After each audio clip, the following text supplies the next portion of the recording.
नमस्कार, स्वागत आहे तुमचे साधा स्वयंपाक या चॅनलमध्ये. तर आज मी तुमच्याशी शेअर करणार आहे पटकन बनणारी आणि खूप हेल्दी अशी कुळीत याची पिठी. म्हणजे जे कुळीत जे कडधान्य असतं ना त्याची पिठी बनते आमच्याकडे. तर तीच रेसिपी तुम्हाला आज दाखवणार आहे. आणि इथे आमची इरासुद्धा येऊन बसले, दाखवते तुम्हाला मी. काय बाई तुटलंय ते, तू तोडलंस ना? तू तोडलं ना त्याविषयी आपटलंस ना तेव्हा तोडलं. नाही तोडलं. तू कोण तोडलं मग?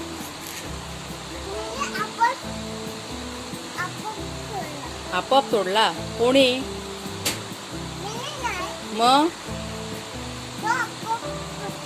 हो चला किचनकडे, चला जेवण बनवायला चला. हा चला. तर सगळ्यात पहिला बघा, इथे मी 4 चमचे कुळथाचं पीठ घेतलंय. आणि हे पीठ किती खूप महाग पण भेटतं. हे मला वाटतं मी 100 ग्रॅम काहीतरी 40 ते 45 रुपयाला असं मिळतं. खूप हेल्दी असतं हे आणि थंडीतून खूप छान लागतं. हे आपण चांगलं असं पाणी टाकून मिक्स करून घ्यायचं, मिश्रण तयार करून घ्यायचं.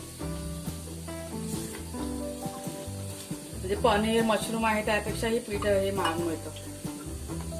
तुम्ही गावच्या ठिकाणी म्हणजे गावावरून जर का आणलं तर थोडं जरा स्वस्त मिळतं, पण आपल्या मुंबईमध्ये थोडंसं महागच मिळतं पीठ हे. तुम्ही डीमार्टमध्ये वर गेला तर ते लहान लहान पॅकेट असतात त्याचे, जवळजवळ 35 ते 40 रुपयाच्या आसपासच असतात ते 100 ग्रॅमचे.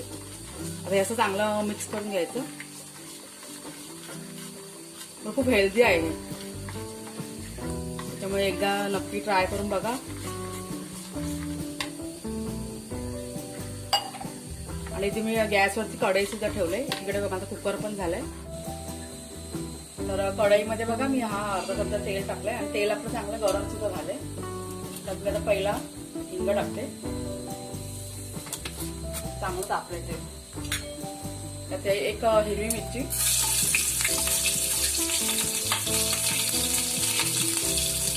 एक लहान कांदा, लहान साईज घ्यायचा कांदा, 2 मोठ्या लसणाच्या पाकळ्या घेतल्या त्याची, त्या पण टाकतो. आणि 3-4 कढीपत्ता.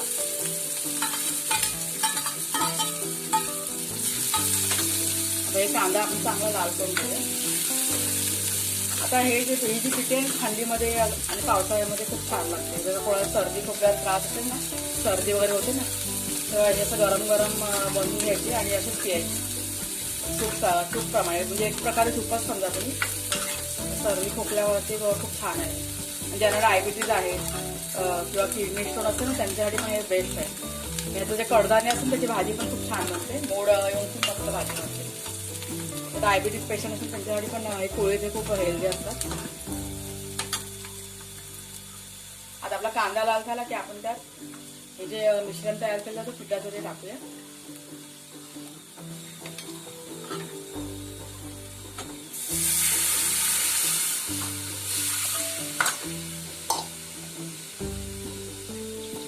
आता हे आपल्याला किती पातळ हवं घट्ट हवं त्याप्रमाणे आपण हे पाणी टाकायचं. याच्यामध्ये थोडीशी पातळ ठेवायचं.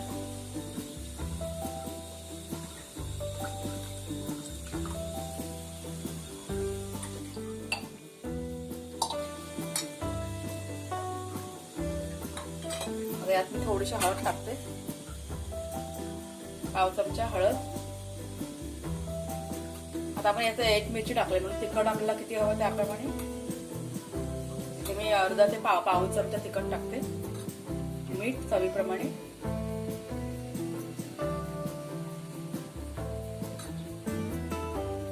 आता हे चांगलं असं मिक्स करून घेऊया. त्याला उकळी येईपर्यंत त्याला मिक्स करायचं. एकदा तुम्ही नक्की ट्राय करून बघा, खूप हेल्दी आहे आणि थंडीमध्ये वगैरे खूपच छान आहे. गरम गरम भातासोबत खायचं आहे, खूप मस्त लागतं. जोडीला थोडंसं लोणचं आणि पापड. हे गावच्या ठिकाणी हा प्रकार जास्त बनतो, पण हे गरम गरमच छान लागतं. जर कोणाला ताप सर्दी खोकला वगैरे असेल ना तरी त्यात पण खूप मस्त आहे. गॅस आहे थोडा फास्ट होतो.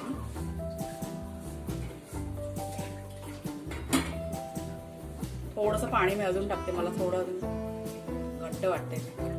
आता हे किती, हे 3 माणसासाठी बनवते मी. यात आपण एक कोकम टाकूया. हा एकच टाकते, जास्त नाही टाकायचं, एकच. आता याला उकळी आली का आपण हे 5 मिनिटं स्लो गॅसवरती शिजवून घ्यायचं. हे खूप पटकन बनतं, असं जास्त वेळ नाही लागत त्याला.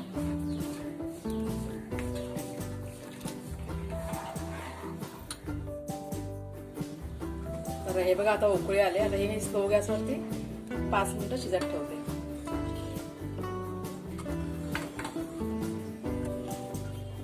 चांगली ह्याच्या गुठळ्यावर काही नाही बनत, ते जसं चण्याच्या पिठाचं बनतात तसं काही प्रकार नाही होता.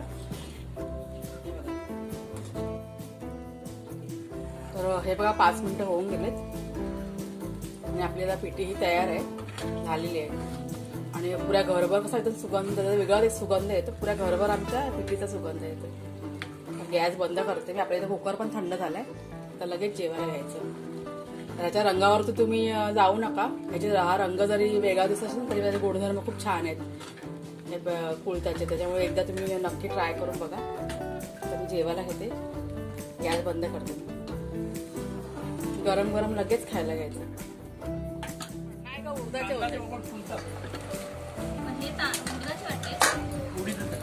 चांगली झाली ना चवीला,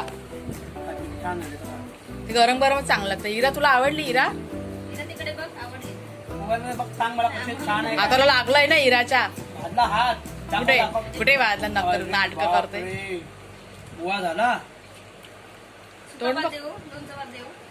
तुला आवडते सरद पिठी? कुळदाची मस्त लागते ना. पण पिठला पण चांगला होतो, चण्याच्या पिठाचं ना.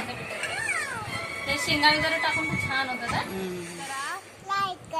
शेअर करा आणि सबस्क्राईब करा.